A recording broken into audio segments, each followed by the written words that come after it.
Welcome to Political Beatdown. Ben Meiselas, Michael Cohen, New York, New York, home to Michael Cohen and home to a lot of drama and accountability in the various Trump-related matters. Earlier today, the Appellate Division First Department reimposed the gag order on Donald Trump. You may recall when there was a temporary administrative stay, Donald Trump was bragging about that, like that was some major victory, but it went in front of a full panel. The New York Attorney General's office documented all of the threats directed at Judge Engoron and the principal law clerk and other staff there as a result of Donald Trump's conduct, which I believe the appellate division found persuasive. And speaking about those attacks, before this gag order was reimposed, Donald Trump continued to attack not just Judge Engoron or Judge Engoron's principal law clerk, but Judge Engoron's wife. And Donald Trump used this disinformation spread by Laura Loomer, who's known for spreading lots of disinformation. And she claimed that this account that is not the account of Judge Engoron's wife, like a random Twitter account that's critical of Trump, she said that's Engoron's wife. And so on that basis, Donald Trump took to his social media platform to start attacking Judge Engoron's wife and claiming that this account, just because it has the same name as Judge Engoron's wife, was Judge Engoron's wife's account. So the court had to actually respond. The administrative office responded officially today and said that's not Judge Engoron's wife. That's categorically false and it is defamatory. And as I said, New York, New York, there's debate taking place right now on the floor of the House of Representatives to expel George Santos from New York's 3rd Congressional District, where I grew up. And it's basically Santos accusing other MAGA Republicans of engaging in crimes and assaulting women and other behavior, and them pointing the finger at George Santos. It is a complete mess. And then finally, Cohen, we're talking about New York, New York, the neighboring state of New Jersey. We're learning that a lawsuit was brought by a staff member at Bedminster saying that Alina Habba had pressured her into signing a non-disclosure agreement after she was sexually harassed. That and more here on Political Beatdown. Cohen, where do we even begin with those topics, all in the New York metropolitan area or adjacent to it? Oh boy, where do we start? So let's start with the very first thing. Let's talk about, for a quick second, oh God, you're right. Where the hell do we start? Let's talk about Judge Engoron and the gag order. First of all, I couldn't be happier that they finally made a decision to keep Donald Trump quiet as it relates to people who are either, let's say, the judge's law clerk, the judge's family. It's funny because Judge Engoron is like, I don't care what Donald says about me. It means nothing. It's not changing my opinion one way or the other. And I applaud Judge Engoron for that. But I'll tell you where I think they fell very short in this gag order. One, they should have identified exactly, or at least Engoron should lay it out in advance, what will happen if Trump violates the gag order again. I would just lay it out. In that way, Donald understands, like a parent to a child, I told you what's going to happen. You decided to do it anyway. You knew what the repercussions were going to be. Now, take your pants off, bend over, cough, and get the fuck into an orange jumpsuit, because that's what Engoron has to do. But I'll tell you where they also fall very short, and it's something that applies to me, something that I talk about on one of our Midas Touch, Mea Culpa, Michael Cohen Reacts that will ultimately be up. One of the things that I talk about is that the gag order does not include witnesses. Now, I'm happy that they all have police protection, which they do, from the time that they get into their cars to the time that they get home. And the same holds true for the Manhattan District Attorney and all the prosecutors there. I couldn't be happier that they are protected. But you know who's not protected, Ben? The witnesses. What about us? What about the fact that we are third-party, non-party witnesses who were subpoenaed to come in and to testify. And the same thing that's happening to Judge Engoron's chief law clerk is happening to me. I constantly am getting the phone calls throughout the night. I am constantly being attacked and bombarded on social media, calling me all sorts of things. One guy even went so far as to claim on television that he was going to shoot me in the face. I mean, these MAGA maniacs are really what I just said. They're maniacs, and it only takes one to decide to do something stupid. And that's the purpose of the gag order, to stop Donald from inciting these people to do something stupid, to place all of our lives in jeopardy, especially those of us that are being required to testify pursuant to subpoena. Now, I got to tell you, unless this shit changes, it's going to be very hard to get witnesses, myself included, to come testify, especially at the criminal case of the Manhattan District Attorney, or what would be the criminal case for Fulton County, Georgia, or even the Jack Smith case. What witness in their right mind wants to put their and their families' lives in jeopardy when there is no repercussion to the defendant making these absurd out-of-court statements on social media platforms and elsewhere? It's wrong, and the gag order should have included witnesses as well.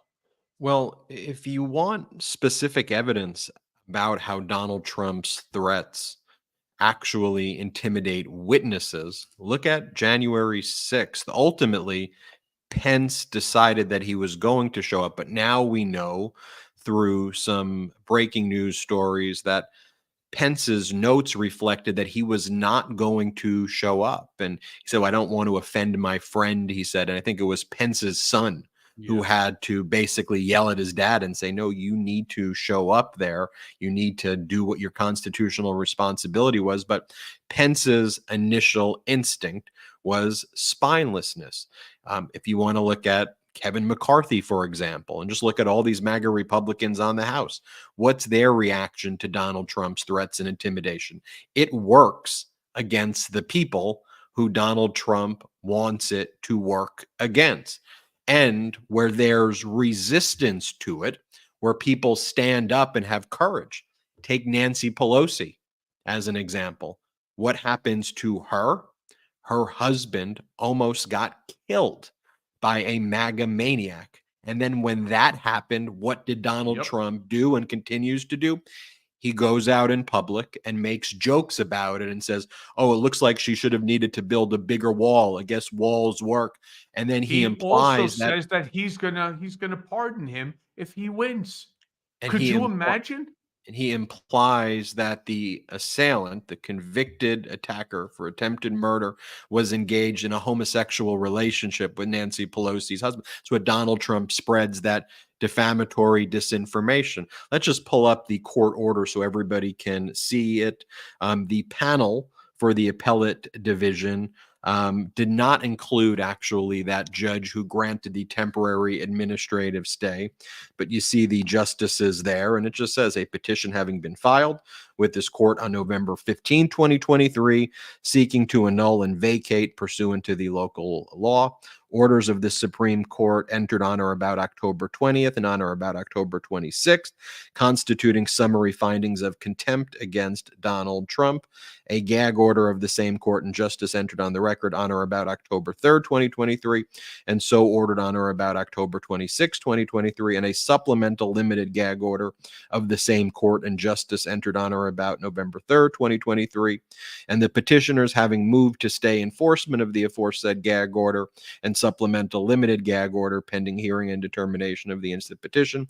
Now, upon reading and filing the papers with respect to the motion and due deliberation having been had thereon, it is ordered that the motion is denied. The interim relief granted by order of a justice of this court dated November 16, 2023 is hereby vacated. So all of that also means it encompasses the gag order of Donald Trump's lawyers like Chris Keiss and Alina Habba, who in court have been behaving themselves in such a shameful manner, attacking over and over again the law clerk and injecting the law clerk into these briefs. And it's one of those things that we said here on this show and others. When that administrative stay was granted and then Donald Trump spiked the football, we were saying that's not a spike the football. You didn't win anything. That's unfortunately part of the procedure that takes place. And we've seen it in the appellate circuits, in the federal level as well, that you have these temporary administrative stays of things like gag orders pending a resolution.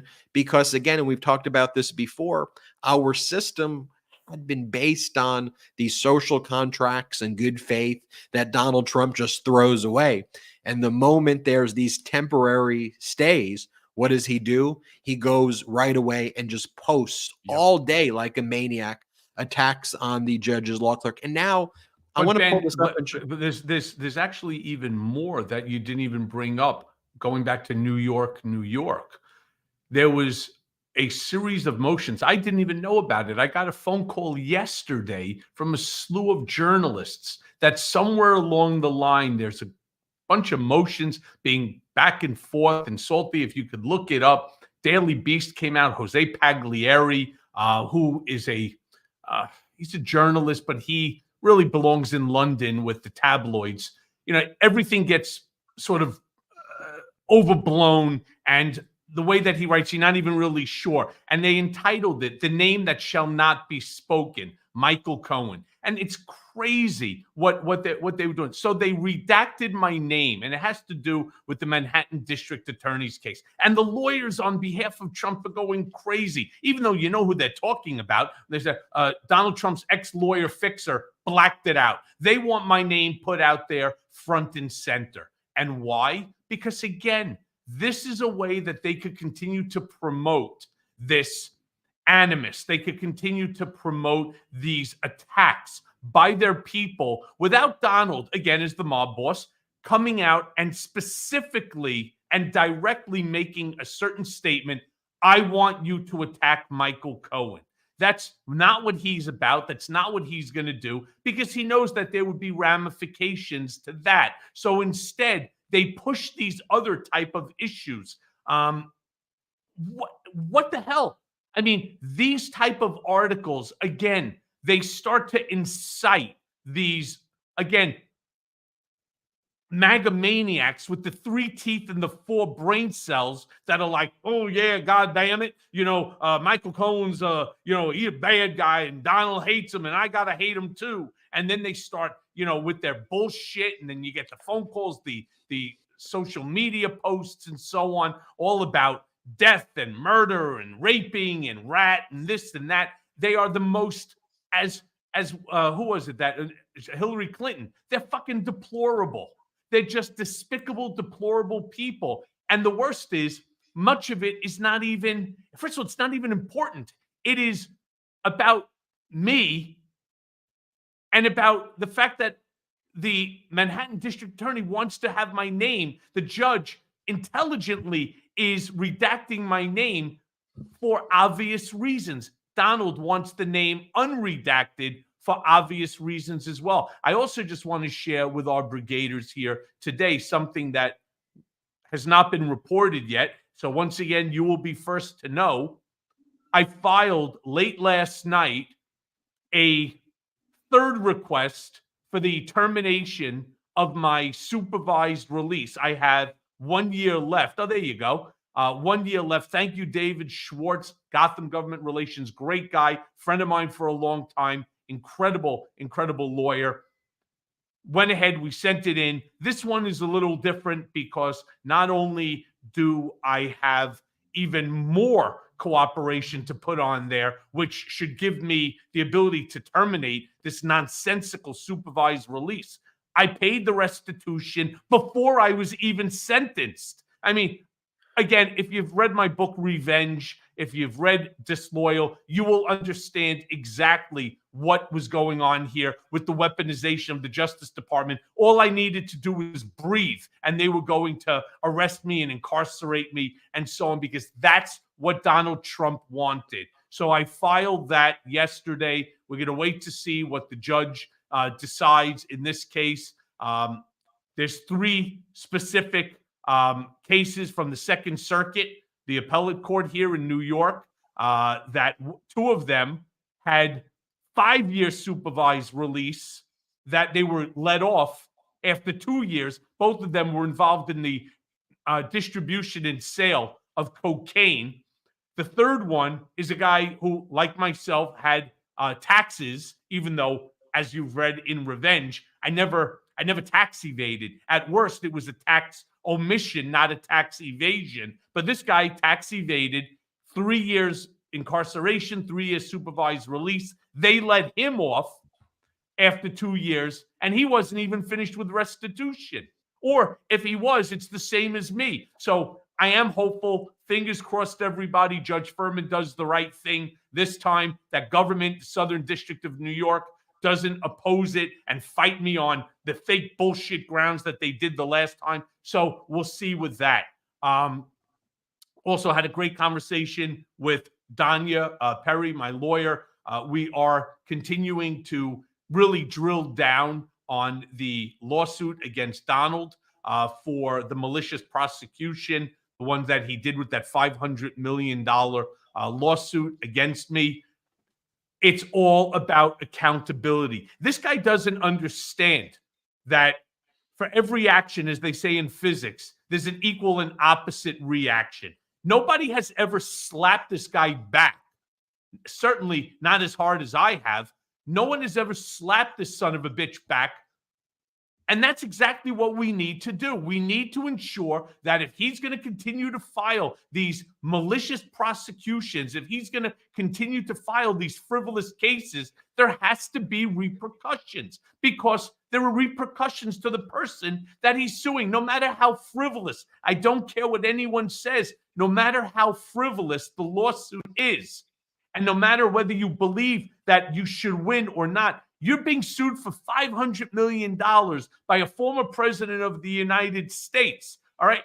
You now have to deal with the expenses. You have to deal with the pressure. You have to deal with the document reviews and so on. It is so time consuming and so expensive that it is unfair, not just to me as the defendant, but to the court system, where the judges and the court personnel, they are stuck reviewing motion after motion after motion, because that's what Donald does. They try to motion you to death.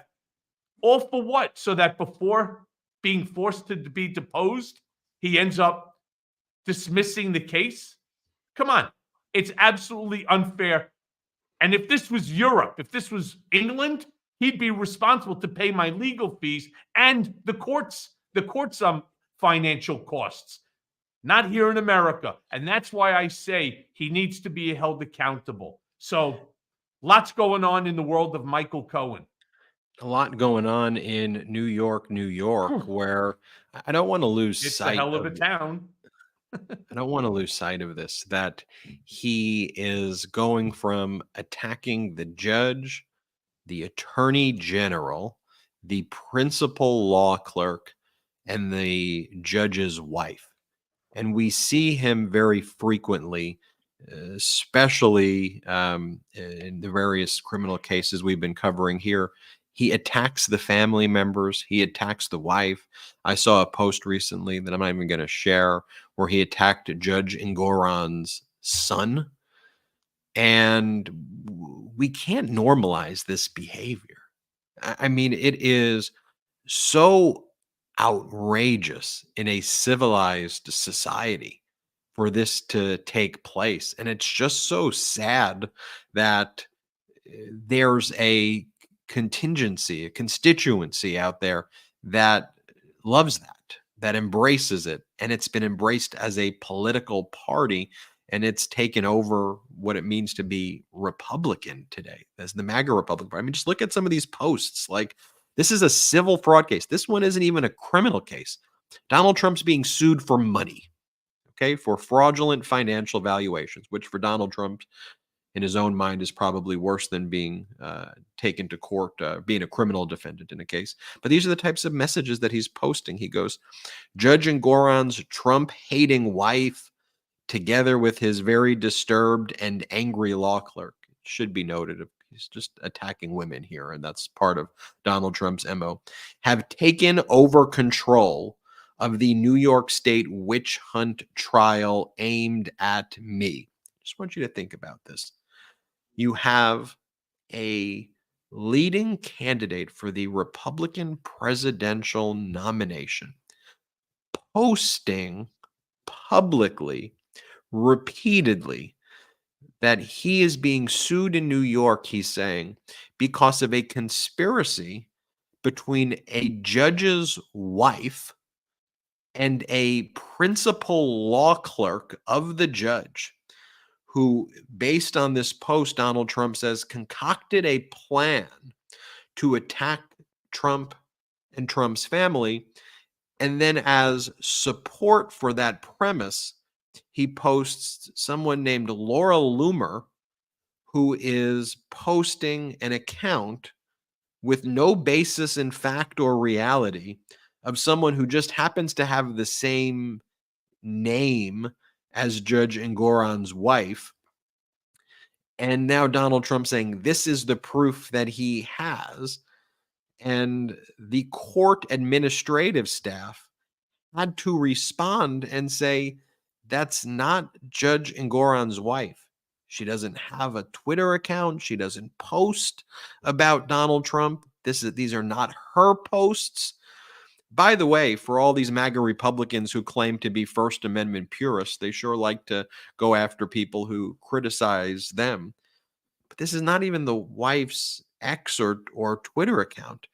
And this is how big lies spread, Cohen, because a lot of people will say, well, there has to be some truth to this, right? Like, no one would just go about making up a fake Twitter account. So there's got to be, so most people think, because most people aren't malignant narcissistic maniacs, they think there's got to be some truth in there, right? Usually between two extreme. No. It's all a lie. It's all made up. And that's the same thing about Donald Trump's defenses, like when he or the lack thereof. You bring up a great point, which is the same people that want to protect Donald Trump's First Amendment right to say whatever the hell he wants are the same people that were applauding Donald Trump, Bill Barr, the DOJ's unconstitutional remand of me back to Otisville. And by the way, December 14th, I'm before the Second Circuit appellate court here on that specific case in my lawsuit against Trump and Barr and the U.S. government and the DOJ. You know, it's amazing how what's good for you is not good for me. I mean, I've never seen anything like it. It's like only if it benefits Donald does it make legal sense and that they are for it. But if it detracts from him or it puts him into a negative light, well, that's the first thing that they need to shut down. I mean, that's just how crazy that these MAGA maniacs are. And it's how scared the rest of us need to be, why every single show Ben and I are imploring each and every one of you to make sure that you are fully registered to vote. By the way, if you're registered to vote, throw up a Ben Meiselas emoji, all right? Just so that we know that you're registered to vote. And I want to see Ben's face anyway. So think about this for a sec.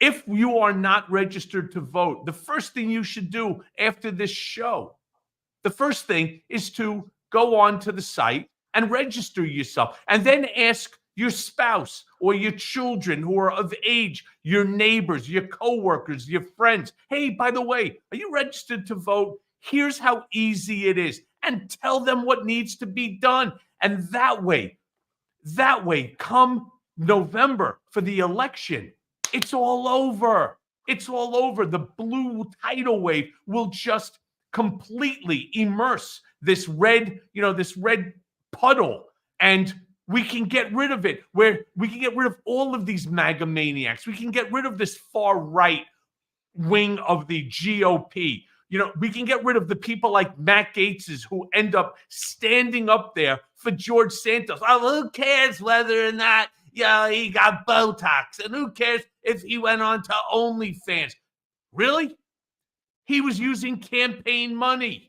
He went to Ferragamo, bought himself stuff, went to the casinos, bought himself stuff on campaign money. It's called a campaign finance violation. Who cares that you were paying underage girls and taking them over states' lines? For what? For sexual relations. Who cares? Because you guys think because you won a fucking local election that you have the right to do whatever you want. You accomplished shit for the American people. You've accomplished nothing, fucking nothing, other than enriching yourselves and all on the taxpayer's dollar. No, George Santos is responsible. And this bullshit of calling out Jamal Bowman and other people, oh, well, Bowman pulled the fire alarm. Okay, stupid, apologize for it. If there was a fine, he should be fined. Fuck it. But you think that you could justify pulling a fire alarm and stealing money from your campaign, lying to your constituents? No, you are not Jewish. Second of all, you didn't play volleyball for Baruch. You didn't do 90% of the things that you claim that you did. You lied. You lied to your voters. They bought hook, line, and sinker your bullshit, right? Maybe it's your makeup artist or whoever that just loads you up. I don't know why people went ahead and voted for him, but now that they know exactly who he is, time to go, buddy. All right. And the more that they keep fighting it, the more you realize it's merely because they're afraid that a Democrat could come in and overturn the House of its power. They don't care about the American people. They only care about keeping the House Republican.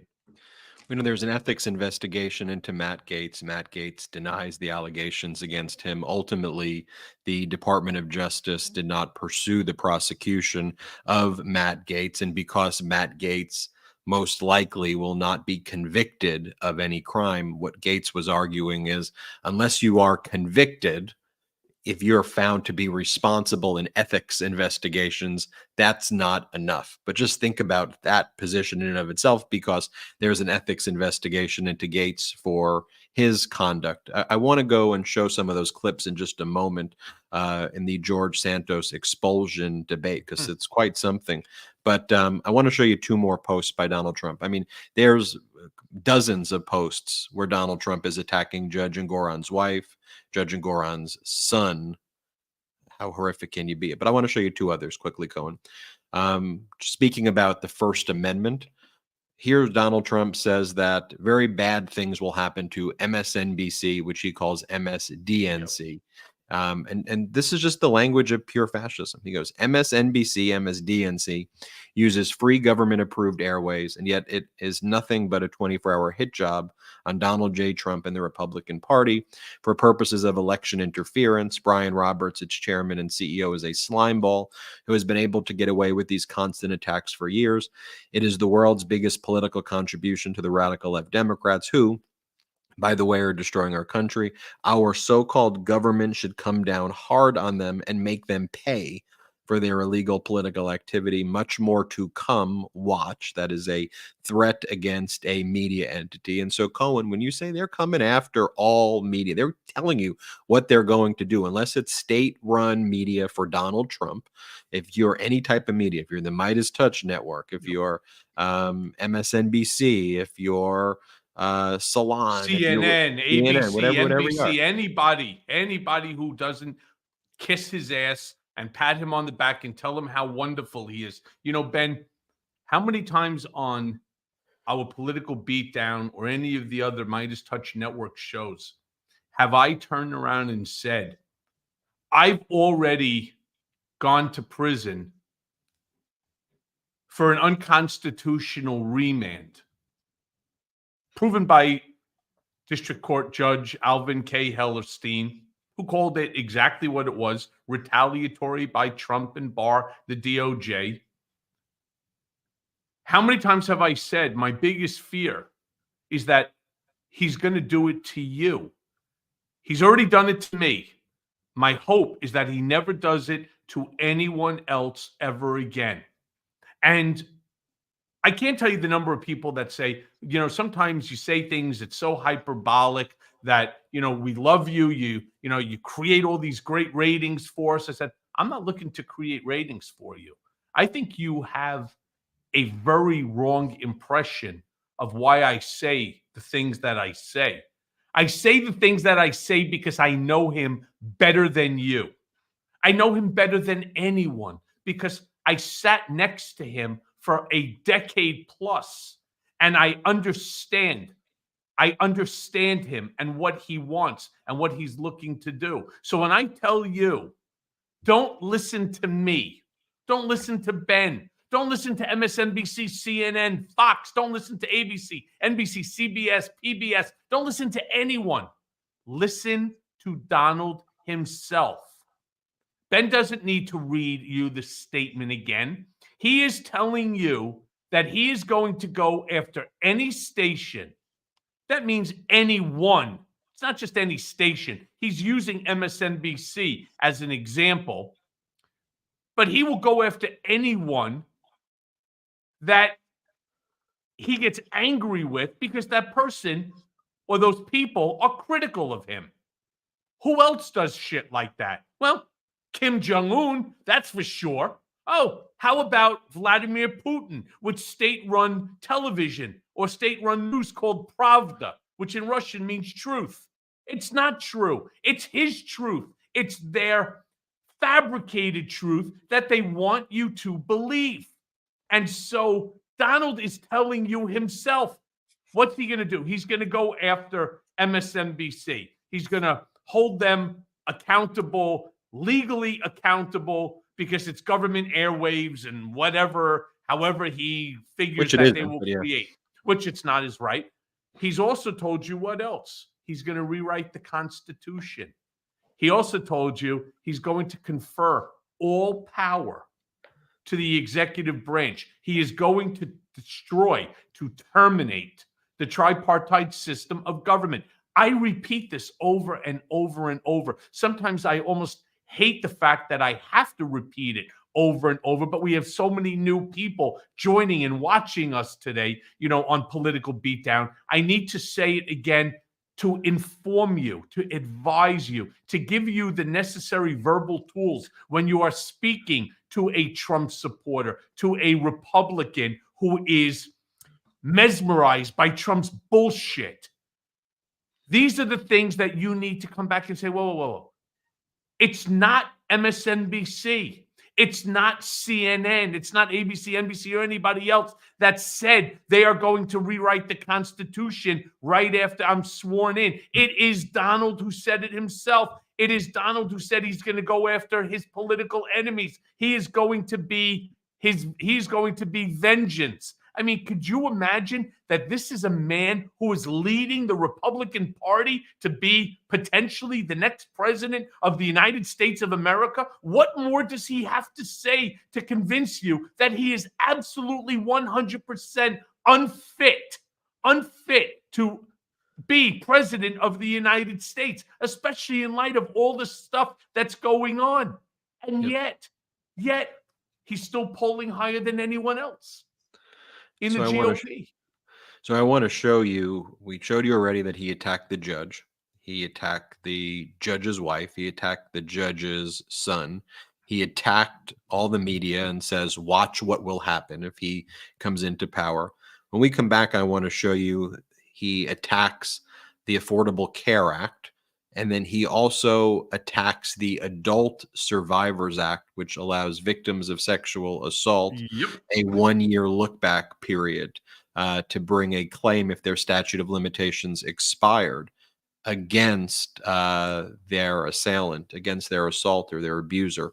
And he's attacking that. And by the way, this all happened in the past 24 to 48 hours. And I'm only showing you a few because we could spend hours going through his post, which I don't want to do. And it's important, again, to call these out because he's telling us what the plan is. While you have President Biden, while you have Democrats talking about things like improving your health care and wages and supporting unions and giving you better access to health care. And you name it, everything. I'm going to talk all about that. Let's just take our first quick break of the day.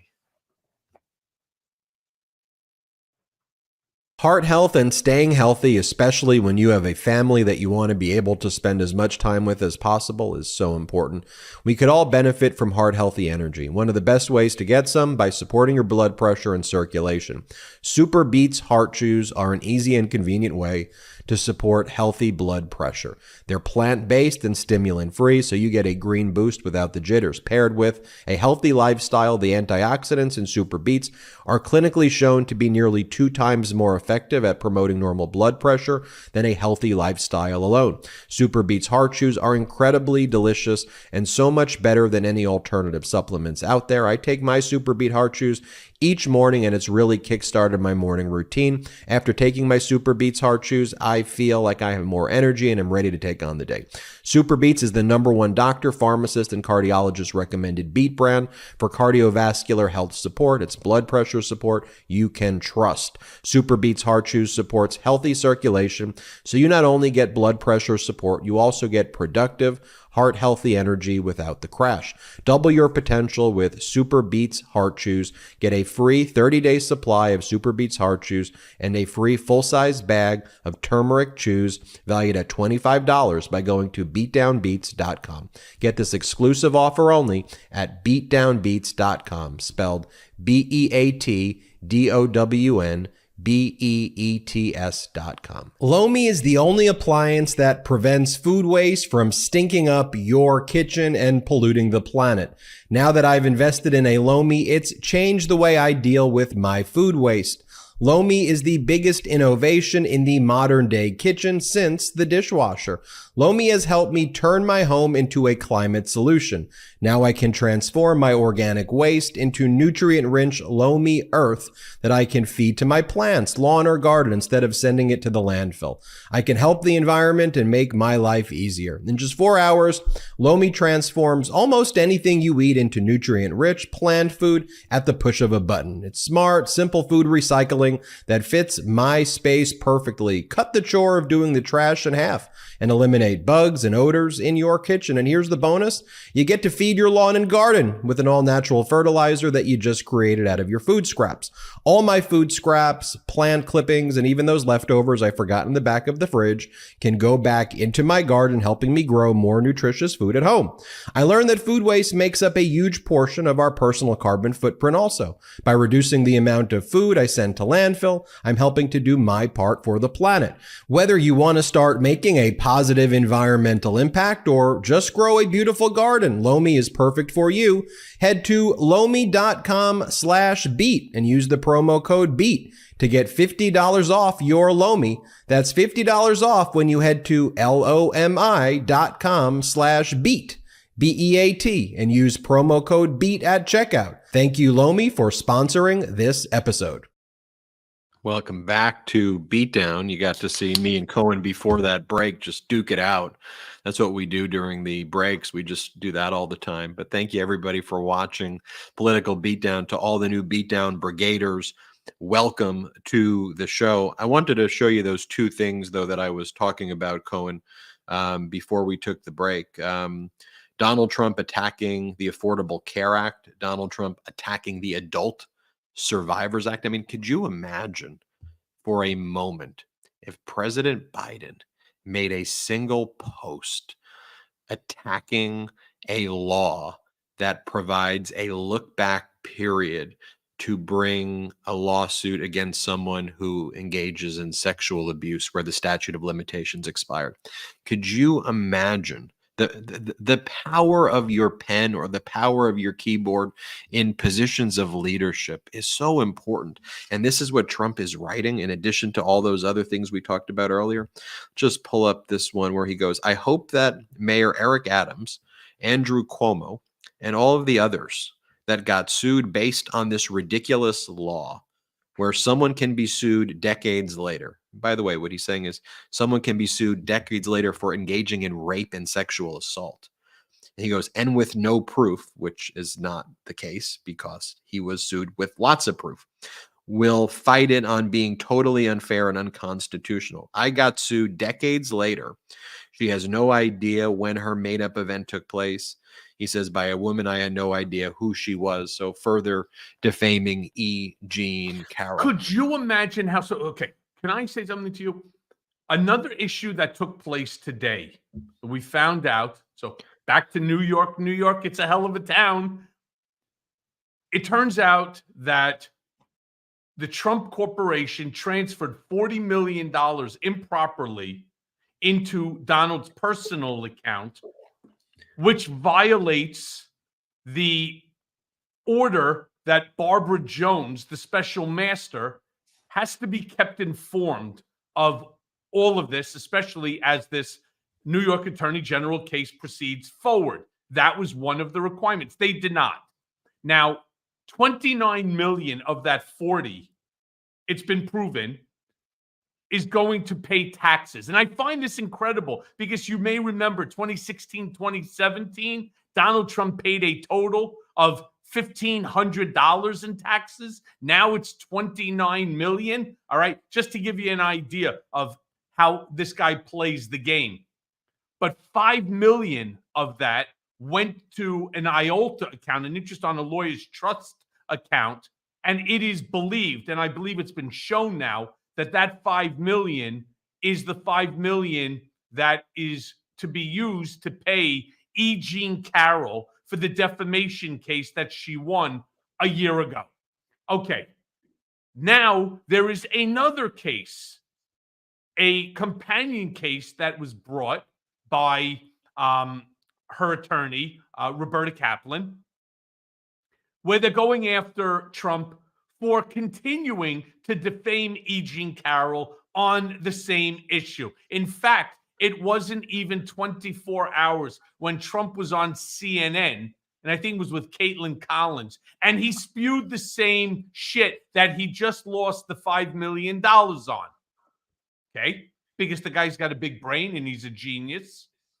He just did it again 22 hours ago on his Truth Social post. So what should we expect? How about a third defamation case? And each time it's before the same judge. It's not like you have to prove the case again. It's all about damages.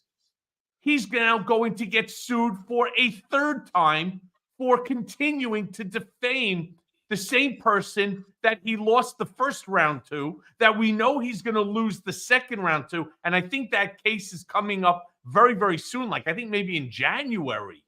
So he'll lose there. They're going to file another case, a third one against him. And who knows if there'll be any money left for the state of New York after, right, he ends up paying all this money to E. Jean Carroll. I mean, it just goes to show you how out of control that this man actually is. You've lost on something. You've been reprimanded. You've been charged with this violation, fined for it, found guilty by your peers, and you do it again. And then you do it again. This just goes to show you that he is completely unhinged and once again unfit to serve as president of the United States. Couldn't agree more with you there, Cohen. And let me just show you this other one where he attacks Obamacare, because he previously used the word terminate, and now he's changing the language slightly here. If we just pull that up, he goes, "I don't want to terminate Obamacare. I want to replace it with much better health care. Obamacare sucks." We're talking about, first off, Obamacare sucks. I mean, what are you, a third grader? Third graders don't talk like that. You're a petulant third, like who speaks like this? Oh, it sucks. It sucks. 40 million Americans rely in some form or fashion on the benefits of Obamacare. If you look at the comments that we get to podcasts like this, and Americans out there know, Obamacare, the Affordable Care Act, has literally saved millions of people's lives. Yes, it You're has. listening to saved people's lives and continues to save people's lives. And to have somebody say that sucks. And then also, he, just like infrastructure, he had 4 years to come up with a plan. But no plan, nothing. And then you remember when he did that 60 Minutes interview that he walked away from. He ran away when he was asked tough questions. Yep. Remember, his press secretary, McEnany, then gave the interviewer on 60 Minutes a huge binder filled with blank paper, 600 to 800 pages of blank pages, and said, "This is the healthcare plan." I mean, this stuff is unforgivable. I just think one of the issues, Cohen, too, in addition to just a completely defunct kind of media environment, I get that there's so much data. It's a deluge of data flooding people that sometimes it's hard to keep razor focus on these things, because it's like, where do you look? One time he's attacking the judge, then he's attacking Obamacare, then he's attacking sexual assault victims, then he's attacking the judge's wife, and that's what he relies on. But that's Chaos. that's where you have to do as the media, you have to pause and you have to say very simply the bigger picture, and you have to address directly how dangerous this is. And yes, sometimes it's repetitive to have to say it, but he's repetitive, and he utilizes the repetition to try to undermine the sting of his fascist message. So what we have to do to combat it is to talk through the dangers and confront it each and every time. Cohen, did you see this story? I want to move briefly from New York to Georgia for a moment where his lawyer, Jennifer Little, who's still on his legal team, she's his lawyer in the Georgia criminal RICO case. He fired the other lawyer, brought her on, and Steve Sadow. She was there originally, and he kept her on with Steve Sadow. Apparently, she's also a witness in special counsel Jack Smith's criminal investigation, and she told Jack Smith that she warned Donald Trump about not complying with the subpoenas would be obstruction of justice. But even knowing that, Donald Trump has kept her on the legal team with Alina Habba.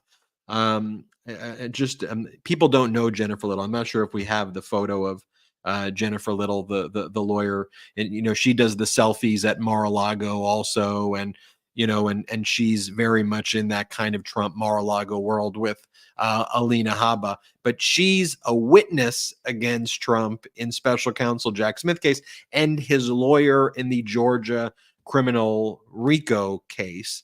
And that's the thing about these cases too, Cohen. The witnesses against Donald Trump, and this is where your warning from many years ago was prescient, are the people who worked for him.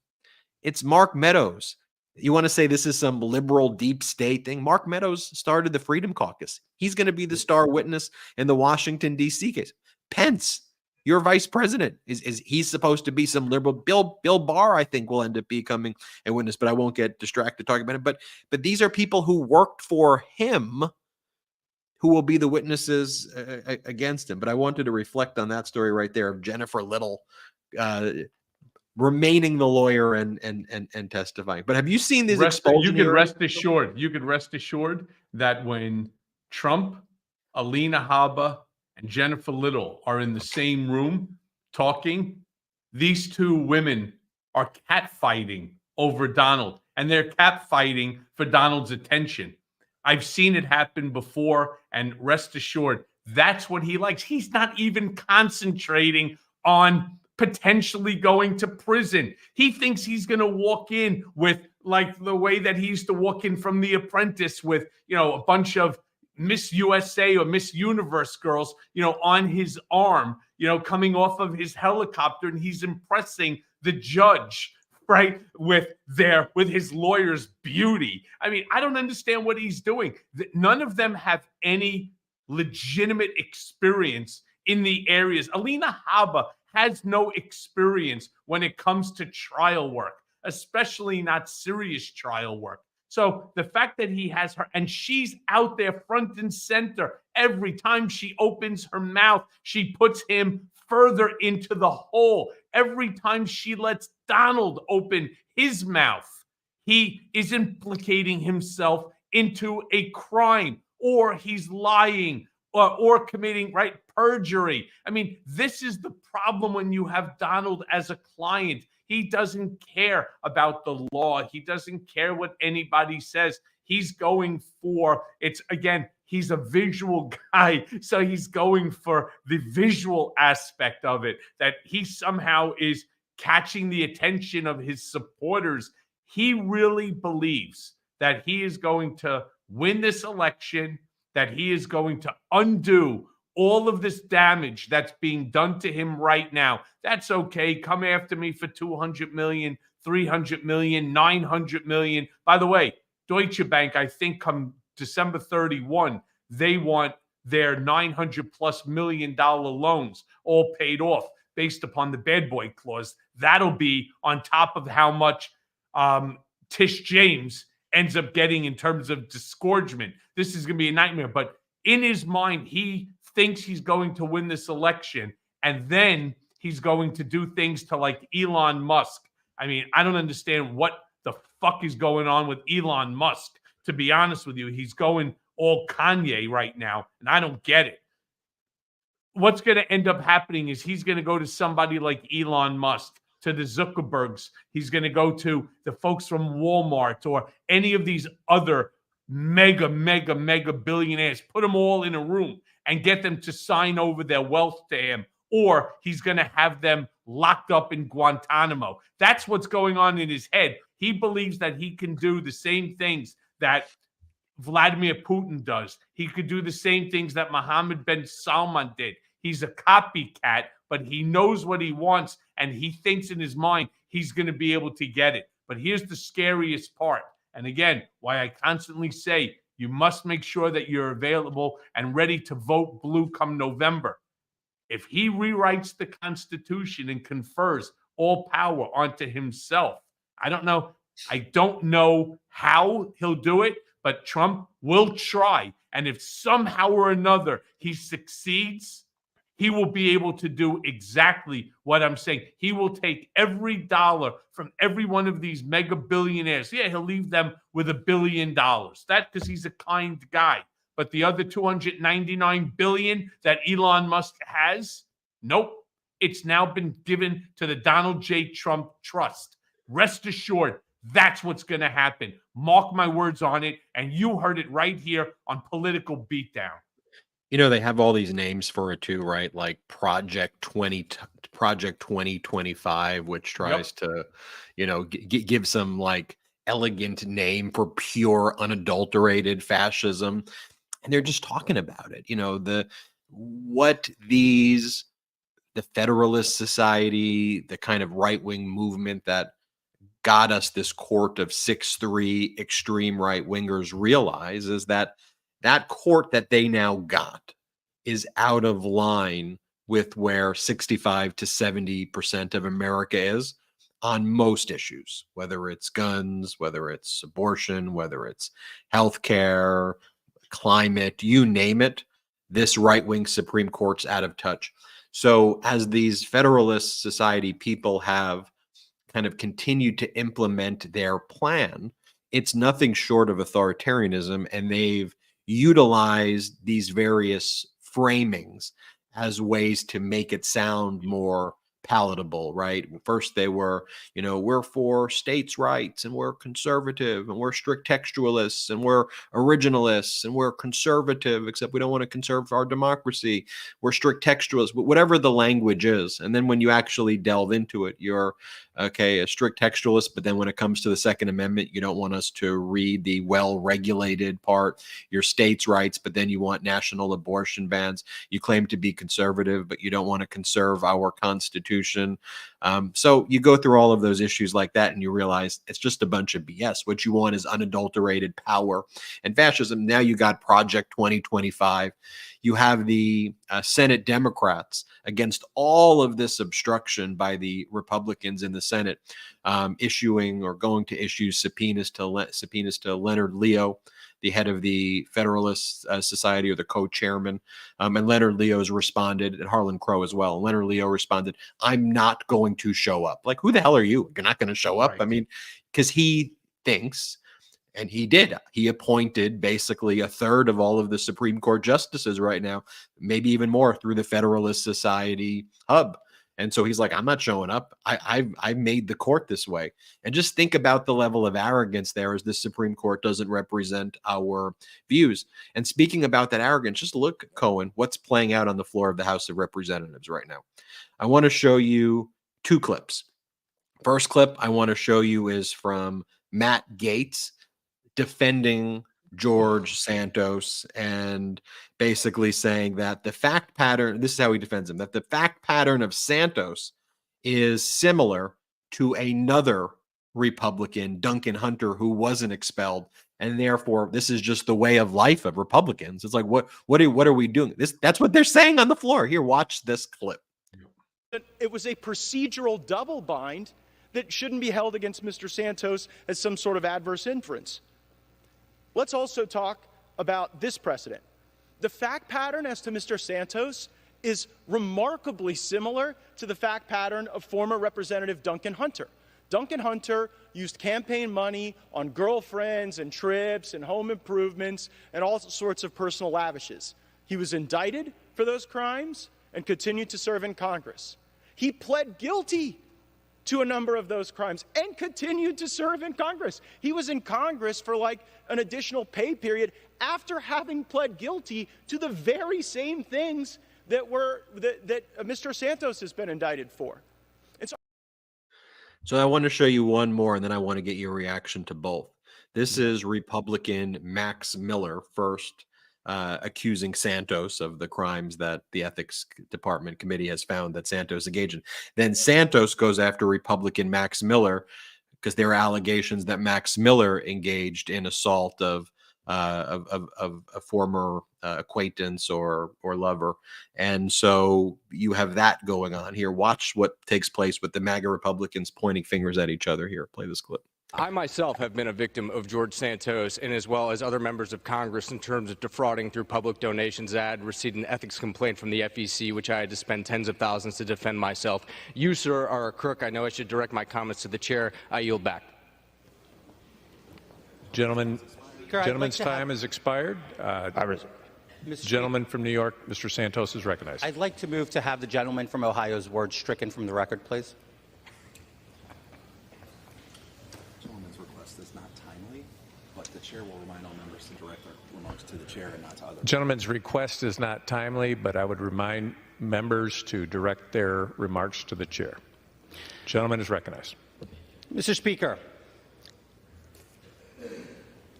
hypocrisy, as I mentioned. My colleague wants to come up here, call me a crook. Same colleague who's accused of being a woman beater. Are we really going to ignore the facts that we all have passed and we all have the media coming out against us on a daily basis? So Cohen, I know that was very captivating, that clip for you. Could you imagine? Seriously, could you imagine the disarray of the GOP right now? Right now. And this is the party that has even a remote shot of taking or keeping the House, possibly taking the Senate, and even possibly taking the White House. Can you imagine? They can't get their own shit in order in just the House of Representatives. Imagine the damage and destruction that they are going to do to the entire United States of America. So you got this whole group of MAGA maniacs, the Matt Gaetzes, the George Santos, the Marjorie Toilet Greens, the Boo Berts, and the rest of these idiots, right? You have them to contend with. And then on top of that, you're going to have Trump, who has already said that he is going to force something called a loyalty test to anyone that he is going to give a position to in government when he wins. Can you imagine this? You are going to have more than 1,500 people put into important top cabinet positions that are all loyal, not to the Constitution of the United States of America. When they raise their hand and they say, I pledge allegiance to the flag of the United States of America. No. They put your hand on your heart and you say, I pledge allegiance to Donald J. Trump and only Donald J. Trump. That's what he is looking for. Can you imagine with these folks fighting amongst themselves, not just in the House, but you'll have it then in the Senate. You're going to have it on the courts where Donald, if in fact he confers all power onto himself, any Supreme Court judge that is not voting or has not passed, get a load of this shit, the loyalty test to Donald Trump can be removed forcibly by his enforcement team. I mean, this is what he's looking to do. This is seriously exactly like The Handmaid's Tale, but worse because it's real. And our American democracy is hanging from a string, a shoestring. And sometimes you say, oh my God, you sound, like a science fiction, novel or a science fiction television show. These are not my words. Put them all together. Put Donald's words and those that are around him. Put them all together and understand this is exactly what the man is trying to do. And so, look, as it's now time, somebody has to get the two-finger salute. And I'm going to tell you, it's not just one person. It's all of these MAGA maniacs, starting from the members of Congress, George Santos, Matt Gaetz's, all right? They, along with the MAGA morons, the ones I say have 4 teeth and 3 brain cells, fuck you already. Fuck you. You are destroying democracy, the greatest invention in the history of the world.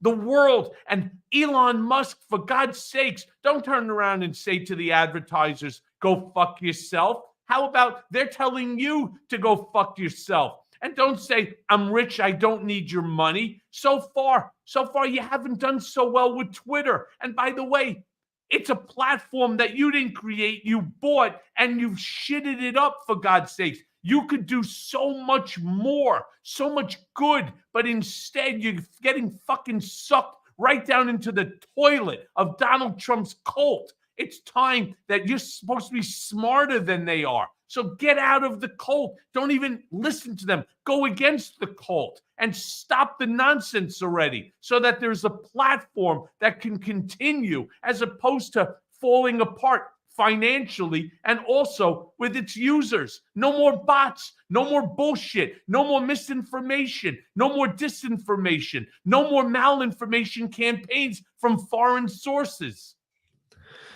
Well said, Cohen. And the good news is, though, is that outside of Twitter or X or whatever they call it, I mean, this is the place where we all hang out, right here on Political Beatdown. For those watching on YouTube, for those listening on audio, this is not a passive community, that, again, you can enjoy these shows and not have to do anything after. But what's great about the Beatdown Brigade is that when these shows end, the work begins. And that's where we spread the message about our democracy. And in place of the lack of basic civics education that exists, we have to understand where these things come from. I'll just share you a story. I think it's an important one as we close out. Someone told me that they were very upset that President Biden did not pass the George Floyd Police Reform Act and make that a law. And what I had to kind of let the person know is that Biden's supportive of that. The Democrats in the House of Representatives were supportive of that, and it was killed in the Senate by Republicans in the Senate. It never got to Biden's desk to even have the opportunity to sign. And I just think a lot of people think that a president has like unfettered powers and unfettered authority. He's unfortunately constrained by the fact that you have a House of Representatives right now, one of the 2 chambers of Congress, that's controlled by MAGA Republicans who are spending their days pointing fingers at each other and saying, you're a sexual abuser, you're a sexual abuser, no, you're the sexual abuser. That's what they're doing every day. And that's not normal.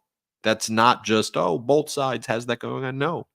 When Democrats were in power and controlled both chambers, they got past major pieces of legislation where we're seeing, for example, with infrastructure, over 40,000 projects taking place right now. MAGA Republicans can't even show up in the House of Representatives. Think about that. Then I can talk about the CHIPS Act. I could talk about the PACT Act. I can talk about the Inflation Reduction Act. Heck, I was in Pueblo, Colorado yesterday. That's why for people watching, this saw me in a hotel. I was there at CS Wind. I was there at the factory.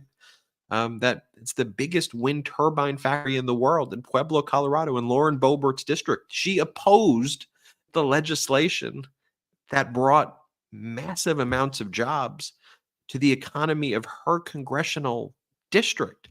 But I'll tell you, when I was speaking with the workers at CS Wind, they understood it. They knew where it was coming from.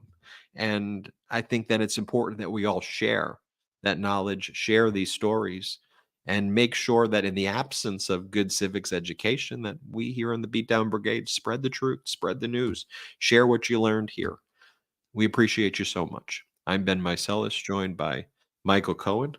Thank you, Brigaders.